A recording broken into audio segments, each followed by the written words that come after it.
All right, welcome to Hoops Tonight here at The Volume. Happy Thursday, everybody. Hope all of you guys are having a great week. We have a jam-packed show for you today. We're hitting 4 games from the Wednesday night slate. The Suns and the Clippers played a classic game in the later portion of the ESPN slate. The Pacers and the Pistons played a fun game out east. We're going to talk about that one. The Golden State Warriors, the most dominant defense of the first game played for any NBA team this year, kicked the shit out of the Blazers. We're going to talk about that game. And then I have some thoughts on this year's iteration of the Dame Giannis two-man game as the Bucks get a big win over a shorthanded Sixers squad. And then I have 19 clips for a session of Timpf's tape at the tail end of the show where I'll give you guys some visual examples of all the things that we've been talking about on the show. You guys know the drill. Before we get started, subscribe to the Hoops Tonight YouTube channel so you don't miss any more of our videos.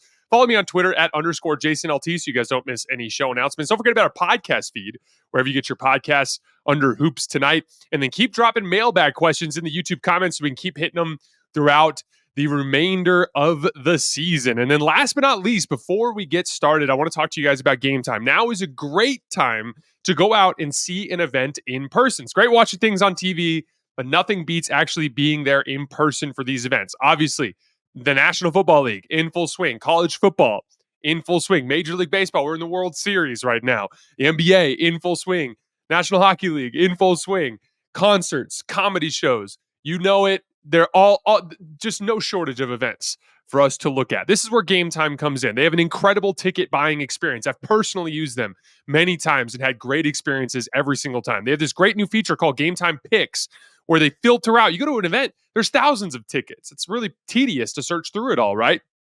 Game Time Picks shows you only the best deals that they have at those specific events, so you have an easier time finding what you're looking for. It's a super easy process. You can check out in as few as 2 taps.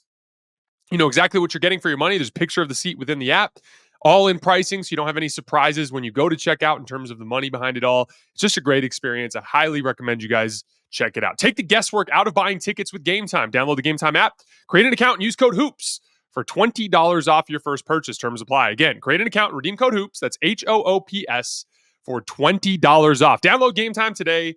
What time is it? Game time. All right, let's talk some basketball. So we are starting out west with, we had a rough couple of national TV games on the season opening night on Tuesday, right? Boston kicks the crap out of the New York Knicks. And then the Lakers, it's a little bit more entertaining with Minnesota, but more or less a game that the Lakers controlled throughout. Obviously, we have our first game in the ESPN slate where Paul George and Joel Embiid are out, which is certainly not a good look after everything last offseason. But we finally got an instant classic between the Suns and the Clippers in the later night slate on ESPN. Brand new arena for the Clippers, really cool. A lot of fan engagement. That wall of fans that's be on the defensive side of the floor in the second half. That's a really, really cool concept. The display, the circle display that goes around, very, very cool. Kevin Durant shouted out after the game that it was possibly the coolest arena that he's ever played in. Definitely turned out really good on TV too. It was fun to watch, but really an entertaining game. The Clippers were up 99-90 with less than 4 minutes left.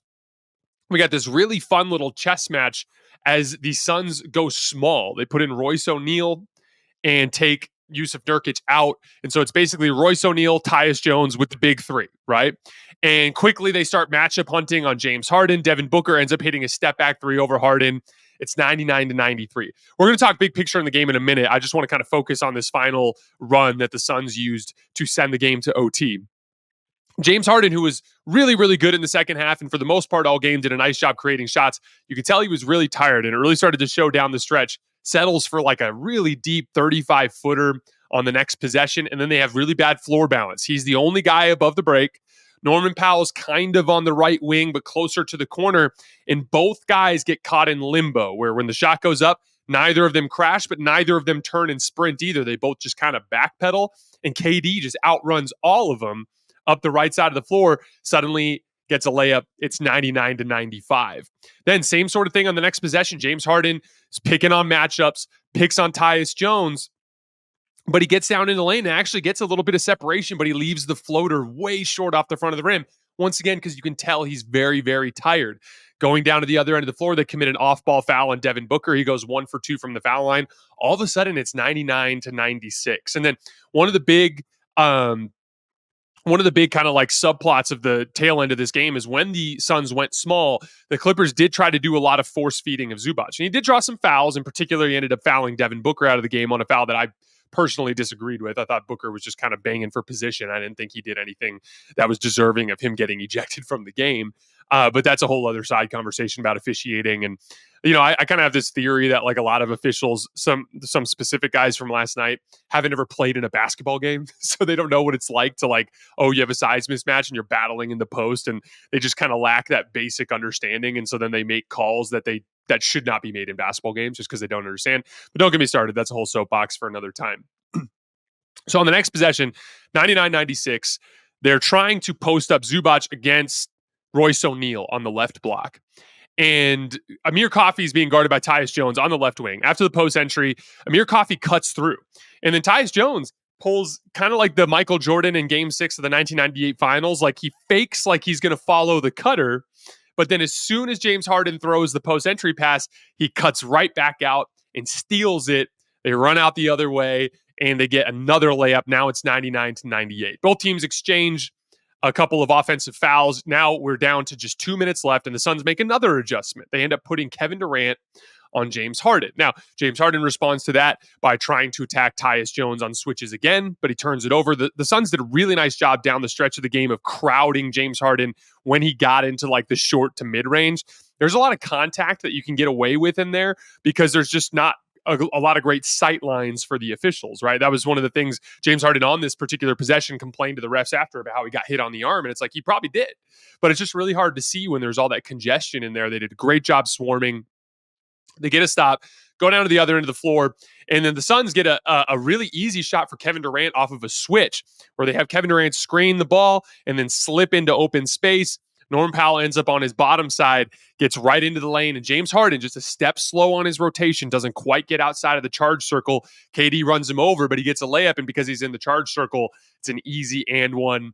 Now we are back to the Suns being in front by 2, 101-99. Now, James Harden once again attacks Tyus Jones on the next possession, gets a really nice look from mid-range, and it's kind of like a weird moment of growth for James Harden over the last couple of years to see how like almost everything for him was a step back three or driving into the lane for maybe a floater, but for the most part, getting into the lane into layup range, right? And like one of the things you'll notice in a game like this is like, yeah, a step back three might be a more efficient shot in the large scale where I've got 100 reps. And yeah, if I make 36 of them, then I'm going to end up with well over a point per attempt, right? But like in the small sample, less than 2 minutes left, you need a bucket. You're down by 2. Actually, what matters is a shot with a higher field goal percentage. And he ends up working closer to the rim. And again, those step back threes, when you're trying to get lift and separation from 25 feet from the basket, it's just really hard to do. But instead, he works his way into the lane, gets a nice little foul line jump shot, knocks it down. Easy shot for James Harden, right? Not to mention it's right around the foul line where he's been shooting a lot when he gets to the foul line, on free throw attempts. Ties the game at 101. Next possession for the Suns ends up falling apart just because KD slips. Tries this like crossover move. His foot just kicks way out from under him. It looks like he steps on a banana peel, falls. Grayson Allen ends up having to kind of just chuck something up at the basket, and he misses. And then on the next possession, it's 101-101. James Harden gets KD with the left to right crossover, and he kind of buckles over. And then James Harden smartly on that possession, as soon as he sees that KD is compromised, just drives right into his chest. And KD tries to tie up the basketball, but gets a bunch of arm, ends up being a foul. 103-101. Now the Clippers just need one stop, and they're getting out of here with the win. But Kevin Durant ends up hitting a ridiculous right shoulder fadeaway as James Harden tries to double team him from the opposite end of the floor. Falling down, crazy jump shot, knocks it down. We're tied. James Harden actually got a decent look from floater range to try to win it in regulation, but he ends up missing, and we're going to overtime. And from there, KD and Brad Beal really took over. They both ended up drawing fouls on like mid-range jump shot attempts. Bradley Beal hit a really nice 3 against drop coverage. He was great all night, but he really stepped up after Devin Booker went out and just tried to create offense wherever he could. And I thought he did a really nice job. Clippers stayed in it because they got some big stops late in the game and then a couple of big buckets. Derrick Jones Jr. had a really nice driving layup in transition. Norman Powell had a little bucket against Bradley Beal in an ISO situation. So they kind of stayed in it. James Harden ends up drawing a foul with 5 seconds left. That was kind of an iffy call too as he got into the lane, but he ends up drawing the foul. goes to the line, ends up going 1 for 2. Once again, a sign of fatigue, and the Suns get out of there with a win. For the Suns, the offense functioned when it needed to. They actually only had a 102.7 offensive rating for the game as a whole. But the Clippers are scrappy. I've been talking about this. I've been talking about this a lot in preseason and even just going into our season previews. You got to see last night why I was so high on the Clippers in the world where Kawhi was healthy. They're just so damn fast on the perimeter. They have so much length.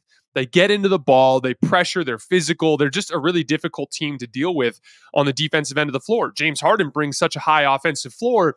It just kind of came apart as James Harden fatigued at the end of the game. But you can imagine a universe where Kawhi's in there and it just kind of eases off that offensive burden. And we're talking about a really good basketball team here. But they did a good job on the Suns, held them to 102.7 for the game. However, I thought the offense functioned when it needed to. They had several really good possessions throughout the game where they created initial advantage, made good reads, and got great shots out of it. I grabbed a bunch of those and put them in the Timpf's tape segment. So when we get to the film at the end, you guys will get to see some examples of good Suns offense. They had a 66% assist percentage. Remember, that's the benchmark for me that I've been talking about all summer. Anything over 2/3 for me, an assist percentage for the Suns is a good offensive performance from them. It means they're turning more good shots into great shots by trusting each other in kick out situations. Got a lot of 3-point attempts up. I thought it was a better shot profile for them. And then in 8 minutes of clutch basketball, a 117 offensive rating. So once again, when they needed to, it came through. They generated some easy shots through smart transition pushes, capitalizing on their defense. Again, that's smart. Don't fuck around in the half court if you don't have to. Get up the floor and see if you can get easy shots.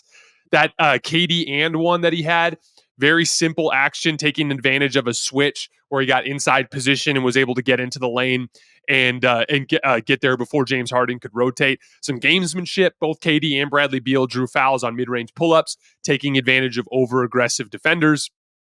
And then superstars making superstar shots. Like KD hitting a shot over a double team. There's not really anything you can do about that except for lose. Like that's just what you're up against when you get into a matchup with the Suns. If you end up in a late game where it's a 1 or 2 possession game, you might play great defense and they might just make shots and you might just get to lose. Bradley Beal in overtime, that was a big time shot. That shot that he hit out of drop coverage as Zubac kind of hung back to the elbow and he knocked it down. Those are superstar shots. And that's how you end up just generating offense in transition when it's smart, a couple of easy baskets out of some smart action, and then superstars making superstar shots. All of a sudden, you have a 117 offensive rating when the game was really up for grabs there in clutch time. I thought the Suns defended really well. Tyus Jones held up well when Harden was nonstop attacking him down the stretch of the game. He also had that huge steal on the post-up of Zubac. They did a good job of crowding Harden in ball screens like I talked about earlier, forcing turnovers. And then KD, just what a weapon to be able to take one of your backline defenders and put him on the other team's best player at the end of a game. Obviously, he got some switches onto Tyus, but Tyus held up fine anyway. But also, there were several drives on that in that final sequence in crunch time where James Harden tried to probe into the lane against KD, and KD just shut him off, and James ended up having to pass out the basketball. And so, really nice defensive performance from KD. And then when they went small, I thought all of their guys as a team did a nice job holding up against Zubac in the post. And again, aside from a couple of those foul calls that I disagreed with, I thought they did a pretty good job avoiding taking too much damage in those situations. Biggest areas of opportunity for the Suns through the first game, limiting turnovers. They had 22 turnovers tonight, led to 16 points for the Clippers. KD in particular struggled to take care of the basketball. And then rebounding. The Clippers had 13 offensive rebounds for 13 second chance points. But some of that is just the reality of going small. You're going to give up some more offensive rebounds, but you're going to have more advantages in transition, right? So like they got transition buckets where they were outrunning Zubac. But then there were also possessions where they gave up offensive rebounds. So again, sometimes it's more complicated than just looking at one statistical category. But I thought it was impressive resilience. Like a win is a win is a win. Not all basketball games are the same. Most teams are going to have to win ugly against the Clippers because of how good they are on the perimeter defensively. And specifically from a matchup perspective, they match up well with the Suns because they have a lot of perimeter talent and they have guys that can match up with them, right? On the Clippers front, you guys got a really good look at why I'm so high on the Clippers as a team that can just be scrappy in the regular season as long as Kawhi Leonard is healthy. The defense is filthy. Harden just gives you such a high floor in offense. He generated 32 points last night out of ball screens and ISOs. Struggled at the rim. Otherwise, he would have had a great night. I think he was like 2 for 9 at the rim. But they just ran out of gas at the end of the game. And that's the reality. Like Powell and Harden were both leaving shots short off the front of the rim. Harden in particular just looked completely wiped out by the end of the game. It's just such a heavy offensive load on him this year. If Kawhi was out there, they have more juice on offense. They look like more of a, kind of classic good NBA team at that point. But alas, Kawhi was not out there. And who knows when he will be. And so they're just scrappy at this point. And I still think they'll beat you if you don't bring your best. But without Kawhi, it's just going to be a consistent problem for them offensively at the end of games as they start to wear down. Does your favorite NBA player have what it takes to be crowned king of the court? Find out at DraftKings Sportsbook, an official sports betting partner of the NBA. DraftKings is offering $1 million a day in bonus bets for the first 10 days of the NBA season. That's $10 million in bonus bets. Here's how you shoot your shot. Opt in and get a daily NBA profit boost token. Pick a pregame NBA player prop to boost, and if that player leads the league that night in points plus rebounds plus assists, you win a share of the $1 million in bonus bets. Download the DraftKings Sportsbook app and use code HOOPS. That's HOOPS. That's code HOOPS to win a share of $1 million in bonus bets if your player is king of the court. Only on DraftKings, the crown is yours. Whatever your vibe, it's a Camry vibe. That's the reason the Toyota Camry has been America's best-selling sedan for the past 22 years. And the all-new Camry takes it to a new level. With a 4-mode drive switch, you're in total control of your ride. I mean, there are Hall of Fame point guards who don't have this level of control. And the Camry's got flash to match. We're talking available 19-inch multi-spoke alloy wheels and chrome dual-tipped exhaust. I mean, this is a seriously good-looking car. And the all-new Camry's got the comfort to go with the looks. Standard dual-tone automatic climate control will have you and your passengers right in their comfort zone. This is the complete package. There are no weaknesses in the Camry's game. You don't see that often on the court or on the road. And because every all-new Camry is a hybrid, it has difference-making fuel efficiency with up to an EPA estimated 51 miles per gallon combined. Whatever your vibe, it's a Camry vibe. Learn more at toyota.com/Camry. Moving on to Pacers-Pistons. Pistons played really well to start and led most of the game. Cade Cunningham at 28 points and 8 assists. All 5 starters were in double figures. Tobias Harris was great in the first half. The Pistons had a nice little lead to start the fourth quarter, but then an awesome bench shift led by TJ McConnell and Ben Mathurin quickly closed the gap. TJ McConnell, it's so crazy. Every time I'm watching him, it's amazing how easily he just toasts everyone off the dribble. The main thing that I see with TJ is he brings the ball across half court with pace, like gets his head of steam while bringing the ball up the floor. And then he's really good at crossing over or changing direction at full speed. So he'll just come right at you at full speed and then boom, right to left, or maybe just a hard in and out dribble. He just keeps it real simple. And then he just beats you off the dribble going to either side. And he's getting all the way to the rim, or he's making those drop-off passes. He had 3 driving layups to start the fourth quarter. He had another one where he got into the lane and spun and reverse pivoted out of it and hit Ben Mathurin cutting to the basket for a layup. Ben was great all game. He ended up getting the closing minutes over Aaron Nesmith, which I thought was fascinating, kind of an interesting offensive option for them there in those situations. He had a couple of huge catch-and-shoot threes in the fourth quarter. Really nice shift from them. All of a sudden, we end up in a close game. And the game got stuck at 101-100 for a while. Neither team could score the basketball. And then finally, Pascal Siakam kind of breaks that kind of like ugly phase of the fourth quarter by hitting a really tough step back jumper over Tobias Harris on the left wing. It's 103-100. Go down to the other end. Jaden Ivey actually does a nice job setting Ben Mathurin up for a screen. Ben Mathurin kind of trips and falls, comes back over the screen, gets into the lane and makes a layup. It's 103-102. And then we got to see a classic example of the pick and pop problem that is presented to any drop coverage.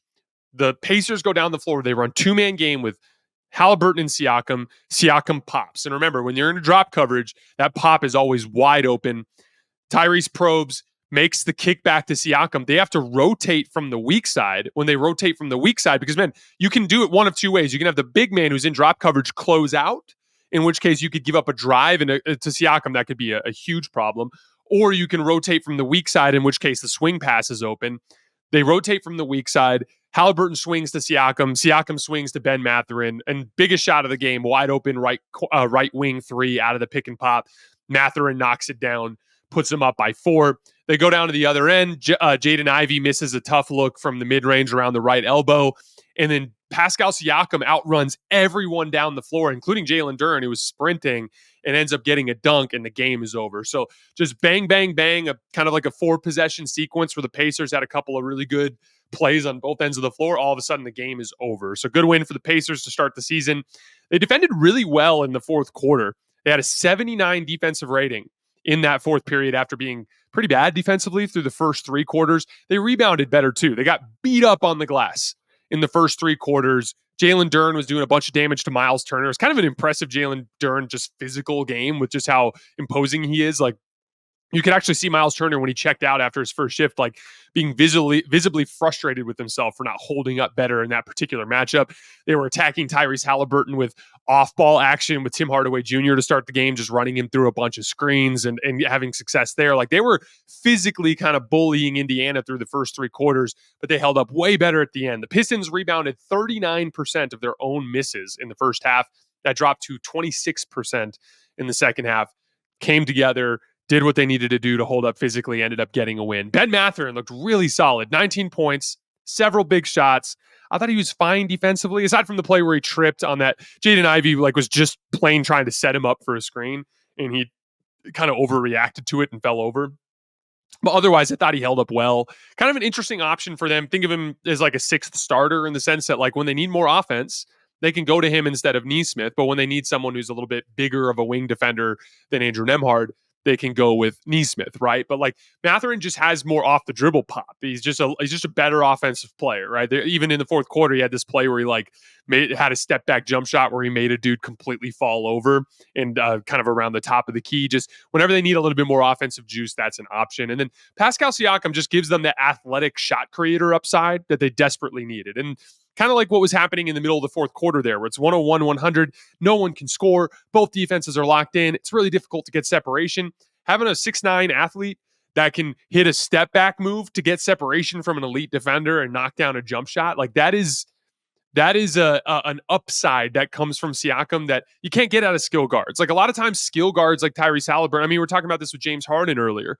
You get to the end of the game, it gets really physical and intense, and those guys can struggle to get separation sometimes. A great counter there is to have a bigger athlete forward that can hunt matchups to create shots in those situations. It 2 big plays in this one. The step back over Tobias, and then I talked earlier, after the Jaden Ivey missed jump shot, that transition run out where he beats everybody up the floor and gets the dunk. That's athletic upside to raise the ceiling of this team. Tyrese had a rough shooting night, but he was his typical efficient shot creating self. He ran 20 pick and rolls and ISOs, including passes that led to 22 points. That's 1.1 points per possession. Pretty solid for a night where he basically couldn't make a jump shot to save his life. So still pretty solid floor for Tyrese. Good start for the Pacers. Again, the Pistons, I think, are going to be a little bit of a tougher out this year. They demonstrated that last night. Pistons, story of the offseason was them adding some veteran role players, right? Guys that can do more offensively. The idea being there that they can create more space and more play finishing options for Cade. But I actually thought the story of the game was the Pistons defense. They were really competing. They were bringing physicality. They were containing the ball. That was the big thing that stood out to me in the first quarter. Like, the Pacers are a team that can really get you in rotation and drive and kick you to death. I thought they did a great job containing the basketball and staying out of rotation. That's a testament to their perimeter defensive talent. And then, like we mentioned earlier, they kind of kicked Indiana's ass in the physical areas of the game for the first 3 quarters. Their offense just really fell apart at the end of the game. Cade had a big box score game. He had 28 and 8. Crazy high volume. Like, he ran 33 pick and rolls and ISOs, and he got 37 points out of it, which is, a good efficiency number for shot creation in the half court. But at the end of the game, he wasn't really creating quality shots. He had one really nice spin move on Pascal Siakam out of the left corner in like a straight ISO situation. That was nice, but just wasn't really generating quality offense down the stretch of the game. It's early. There's a bunch of new guys, but I'm hoping to see more potent offense out of the Pistons before too long to justify the direction that they went in the offseason. Warriors Blazers. The Warriors start huge. They go Wiggins at the 2, Trace Jackson Davis at the 5. Kind of an interesting look, right? That lineup really struggled to score. They basically had Draymond run the point guard. They got just 88.5 points per 100 possessions in 11 minutes. So not a good offensive stretch for that group, but they dominated the game physically with that group. They grabbed 64% of all available rebounds. That's completely outrageous. They had a 96 defensive rating, which is obviously very good. The Warriors bench came in and then just immediately kind of turned the game around by forcing turnovers and getting out in transition. Gary Payton had 2 quick steals. That unit is it was like an interesting unit. It was anchored by like Gary Payton, Brandon Podziemski, and Buddy Hield. And that unit was actually really good. They were plus 10 in 5 minutes. A lot of, again, just forcing turnovers, getting out in transition. That's the true identity of this Warriors team beyond Steph Curry. Like the identity of the team is Curry, Draymond, and everything that they've been doing for over a decade, right? But the identity of the team beyond Steph Curry, the identity of the roster in terms of the supporting cast around those guys, is they are fast as shit on the perimeter, and they bring waves and waves of these guys in off the bench that can wreak havoc on the defensive end of the floor. The Warriors posted a 96 defensive rating last night. That was the best out of any NBA team in their first game. They were the only team that held their opponent below 100 points per 100 possessions. They dominated the glass. They grabbed 39% of their own misses. That's crazy, right? You're getting yourself all sorts of additional opportunities that way. Corner crashes, again, we've been talking a lot about this concept on the show over the last few months, but when you have those athletes, that's a great way to just supplement your offense, is just have those athletes crash from the corner and get offensive rebounds. But the Warriors get a lot of offensive rebounds from their bigs for different reasons. Like, a lot of teams will get offensive rebounds from their bigs just because they're bigger, right? They're just big and they're taking up space underneath the basket. But for the Warriors, a lot of times it's because screen defenders have to show. So like if I'm Looney or if I'm Draymond or if I'm Trace Jackson Davis, all guys who had monster offensive rebounding games last night, you set a screen and there's a shooter coming off. So my defender, as the screener, is going to have to show. And so as I roll, I'm not just rolling as an offensive threat on the roll, I'm also rolling as a rebounding threat. And so you get a lot of offensive rebounds out of those situations because the big guys who are showing now have outside position and the rollers have inside position in rebounding situations, and they do some damage that way.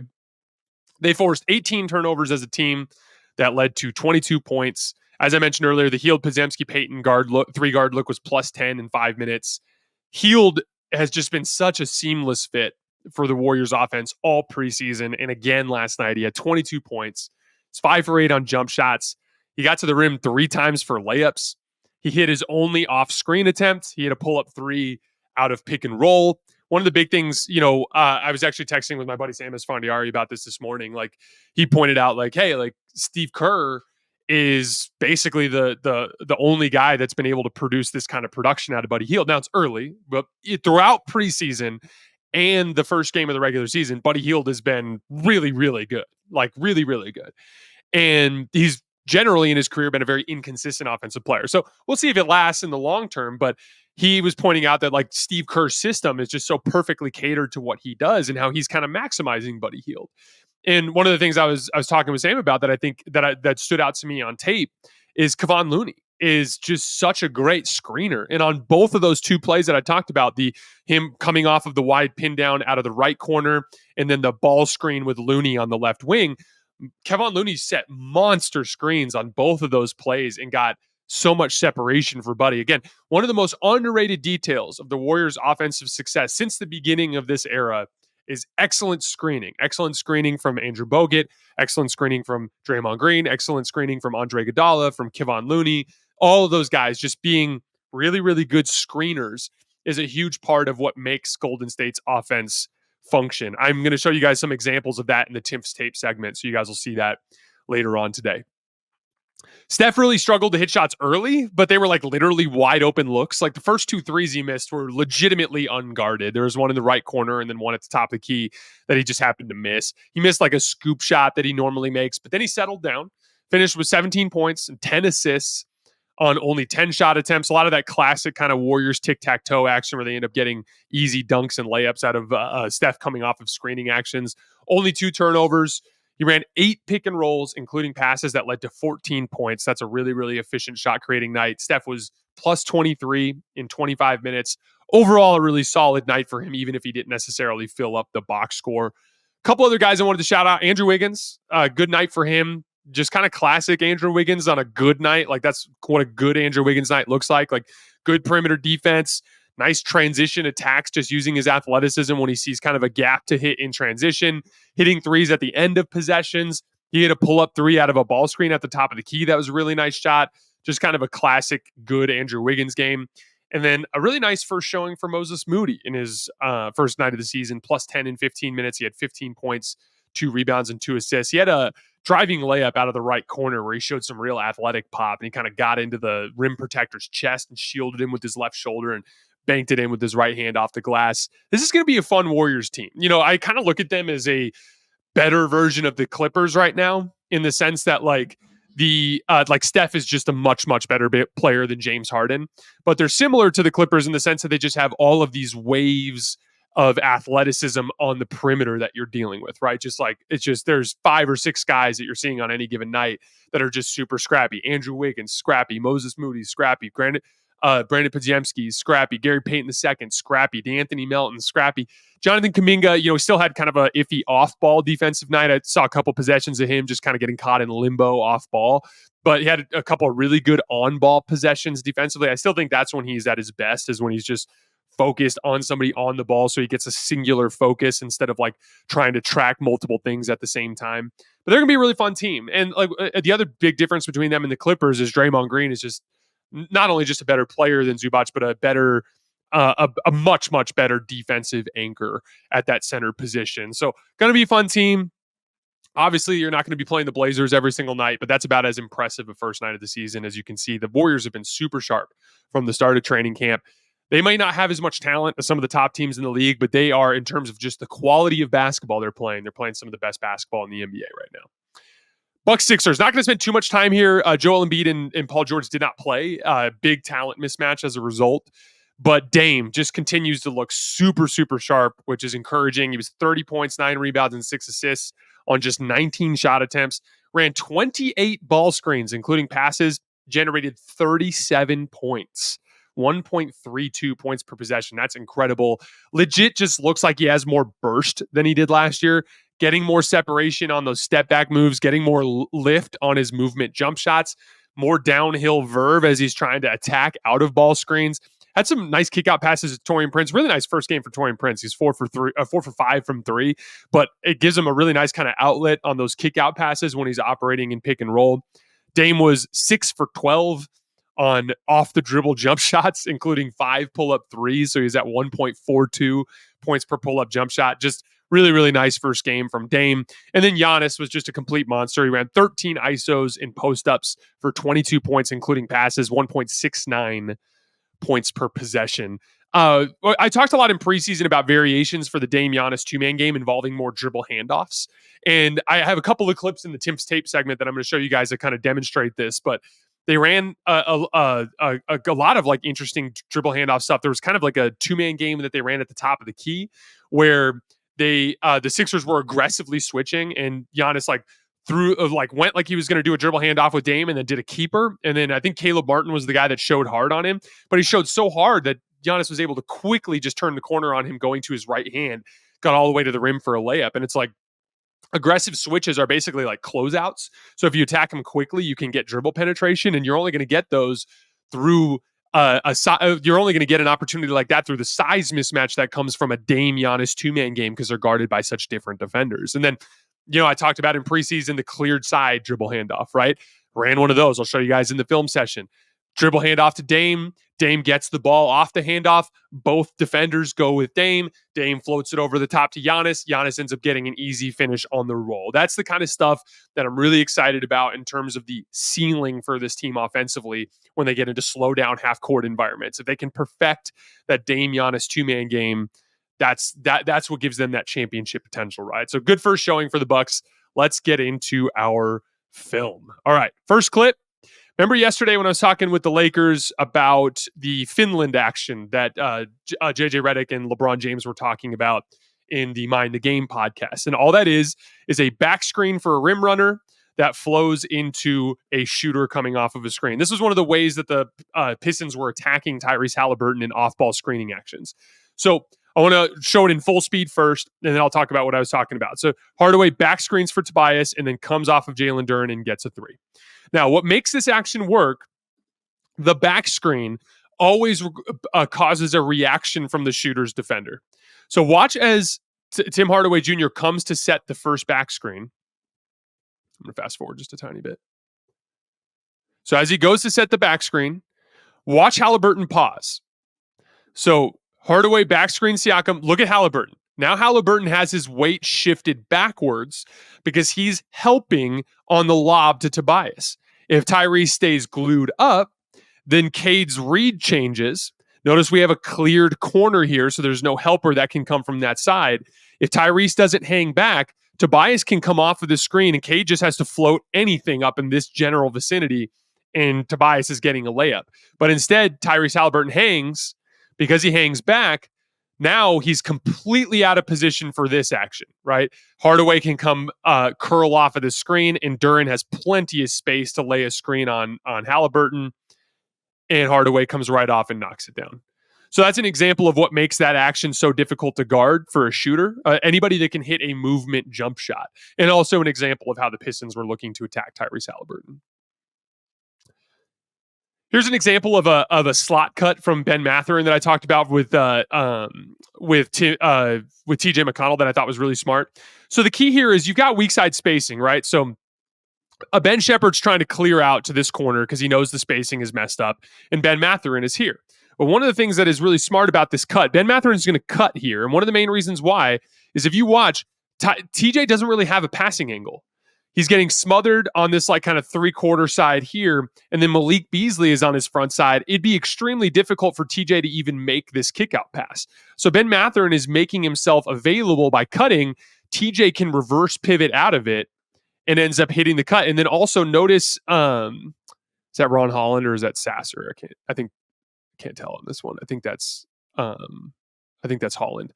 But so notice Holland too, like as he's reverse pivoting out, his first thought is to close back out to the wing because that's where he thinks Mathurin is, but Mathurin ends up capitalizing it on the cut. Really nice example of like, a lot of times we think of spacing as like just standing out by the 3-point line. That's not spacing at all. It's just being a threat. It has nothing to do with shooting. It's a threat. It could be shooting. It could be cutting. It could be vertical spacing. There's so many different things you can do. Off-ball screening is a way to create spacing. That's an example of creating spacing as a cutter. All right, here is that spin move that I talked about with Cade Cunningham against Pascal Siakam. So we got a cleared side ISO. Again, kind of a rough shot creating fourth quarter for Cade, but I thought this was a superstar move that he hit on Siakam. Really nice right to left crossover into the spin. Good contest from Siakam, still hits the shot. Here's that pick and pop that ices the game. This is the biggest shot of the game in the Pacers game. Classic example of how difficult it is to guard pick and pop. Okay, so we're going to reset the ball screen. We're going to go to Haliburton. Okay, so we have Tobias Harris. They're not switching, right? They're chasing. So because they're chasing and not switching, we have 2 on the ball. Pascal Siakam pops. This forces the weak side rotation. Extra pass to Ben Mathurin. That's what makes the pick and pop so hard to guard. If you ask Tobias Harris to close out, if Tobias Harris closes out here, Siakam has an opportunity to drive, but because you rotate from the weak side, you create this 2-on-1 here, and Ben Mathurin gets an easy look. That was the ball game for you. Here's just an example of how fast the Los Angeles Clippers defense is. So let's watch as they're running. We have Kai Jones come up to the level of the screen. He switches out onto Tyus Jones. Terrence Mann is on the ball. We're going to get a double drag here with Tyus and Plumlee. Just aggressive switch from Harden. Terrence Mann lingers for a second. We have a little bit of a weak side opportunity for Tyus Jones. Look at the closeout from Kai Jones. He's there on the catch. Derek Jones is up on KD. Swipes it off of KD's leg. I stopped that a bunch of times. I'm going to run it in full speed, but just watch how fast the Clippers perimeter defenders are. And Kai Jones just bringing that mobility to that front court spot too. They're going to be scrappy. They're going to be fast. This ball pressure from Terrence Mann too. Now we got 11 seconds left and we're way out 40 feet from the basket. Really nice defensive possession from the Clippers. Here's an example of the Phoenix Suns at their best when they play advantage basketball. So we have KD driving at the top of the key. It's going to be a ball screen with Plumlee. We're going to get 2 on the ball. So again, this stems from the threat of KD being able to hit the pull-up jump shot. Because of the threat of KD being able to hit a pull-up jump shot, Kai Jones has to show high.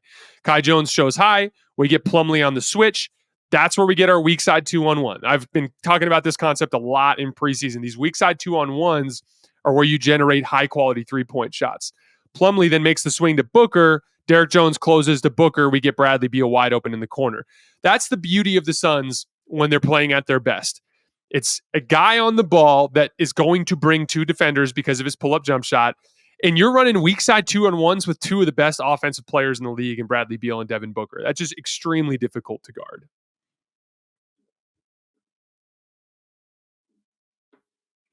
There's a really cool set from the Clippers that I liked, and it's about triggering switches. So when you're targeting teams that do a lot of switching, a lot of times you can catch them in between switches where they make mistakes. So this whole play is designed to get Derrick Jones Jr. a lob on the weak side. Here's what we're going to get. Off of Harden here, we're clearing out here to the right side corner, and then Kai Jones is going to set a back screen from Norm Powell. Back screen from Norm Powell, but the main thing Norm Powell is trying to do here is set a screen on Royce O'Neal, not to get Derrick Jones open, but to get these guys to think about a switch. So he goes and hits Royce O'Neal. After he hits Royce O'Neal, he just runs back. And now Royce O'Neal is thinking, wait, am I supposed to follow him? Or is Booker following him? They don't know. There's a hesitation. There's a miscommunication. And look at Derrick Jones. Once again, watch Derrick Jones go right as Royce O'Neal gets triggered into the switch. Royce O'Neal thinks, oh, I'm switching. I'm going out. Then Devin Booker's like, no, actually, I got him. But it's too late. Derrick Jones is getting full head of steam. Perfect lob pass from James Harden. We got ourselves a dunk. I'm going to run it in full speed. I want you guys to watch how quickly this develops off of that fake back screen. It's all a decoy. The back screen makes you think you're going to Powell, runs into O'Neal, and then comes back. These two botch the switch. Now we get a dunk. Another really nice Phoenix Suns possession. This is going to be a cleared side two-man game between Yusuf Nurkic and Bradley Beal. Let's fast forward a little bit. All right, so here's our cleared side two-man game, right? Pick and pop. I talk all the time about how the pick and pop is one of the best counters for any sort of ball screen coverage that involves a drop, because it actually makes it so that the big man can't guard both people at once. If he rolls, then he can kind of keep the roll man and the ball handler in front. But Nurkic pops. Now we have two on the ball. This is, again, the beginning of everything great that happens for the Suns starts with two on the ball. This forces James Harden. Watch the rotation here. James Harden's guarding Tyus Jones. But when the two go to the ball, Harden rotates to the popper. Same sort of weak side rotation we were just talking about in the Pistons game. This triggers a cut from Tyus Jones. When Tyus Jones cuts, that occupies Chris Dunn. So Chris Dunn sees Tyus and goes to the cutter, right?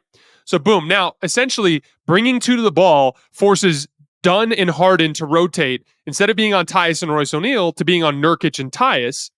We get our skip pass that goes to Royce O'Neal.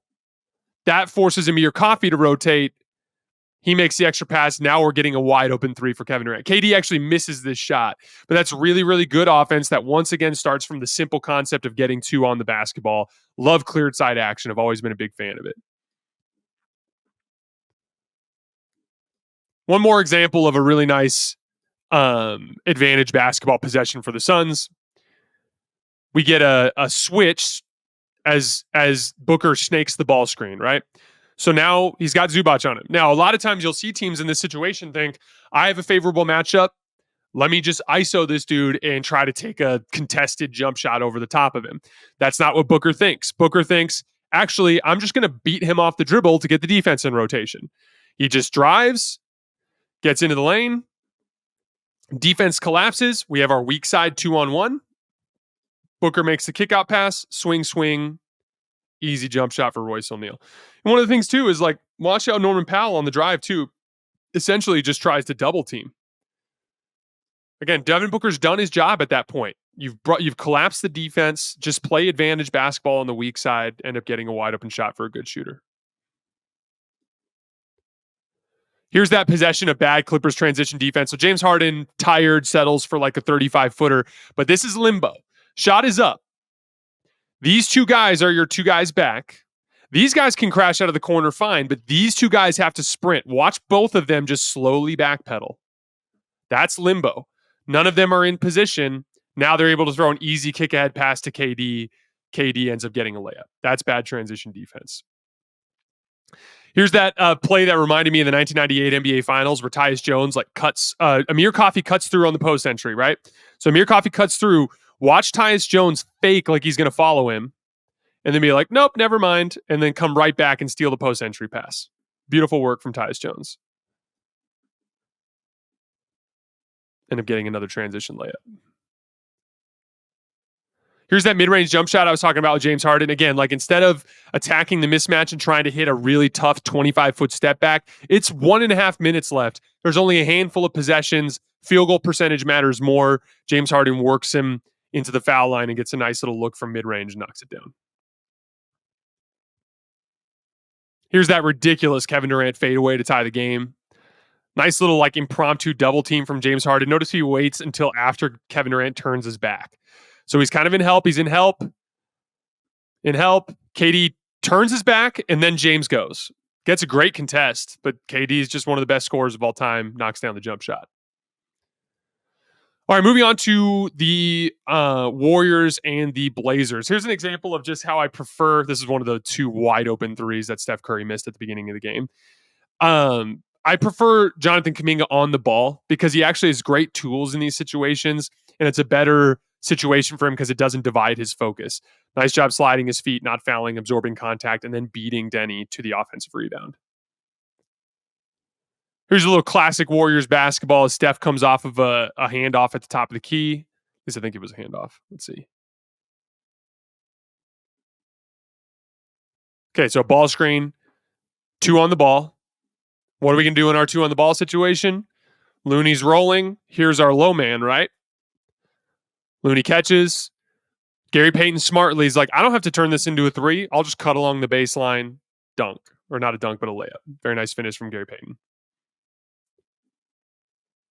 Here are the 2 off-screen actions that Buddy Hield hit shots. I want you guys to pay attention to the Looney screens.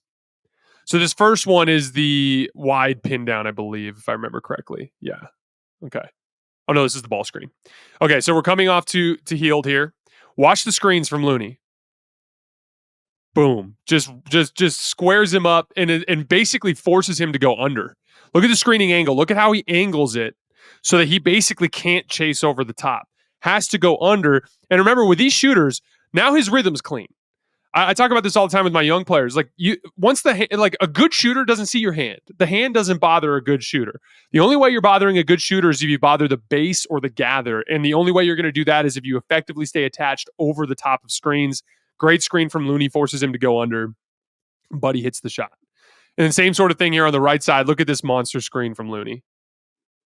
Let's fast forward a little bit. Okay. Watch the screen from Looney. Boom. Creates plenty of separation, and Buddy's able to come off and hit. Again, most underrated part of the Warriors' offensive success over the last several years, over the last decade, is the screening from Looney. All right, a couple of quick 2-man game possessions from the Bucks, and then we'll be out of here for the day. So this one is a dribble handoff with Dame and Giannis. Notice how we get an aggressive switch. So this is, again, very classic Nick Nurse.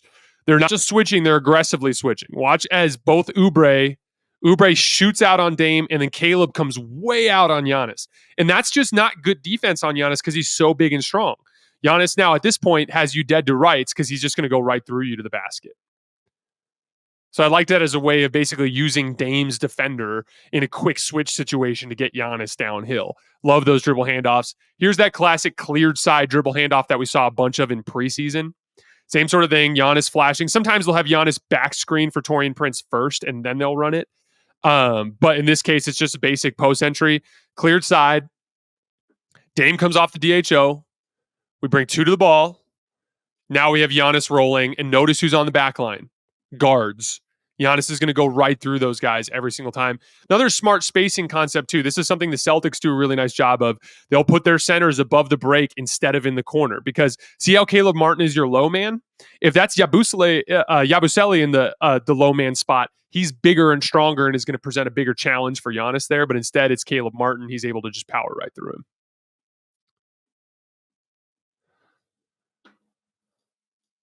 All right, guys, that is all I have for today. As always, I sincerely appreciate you guys for supporting me and supporting the show. We are back tonight after the final buzzer of Nuggets Thunder. I'm also going to be doing a mailbag at the tail end of that show, so make sure you guys come hang out, bring your questions. I will see you guys then.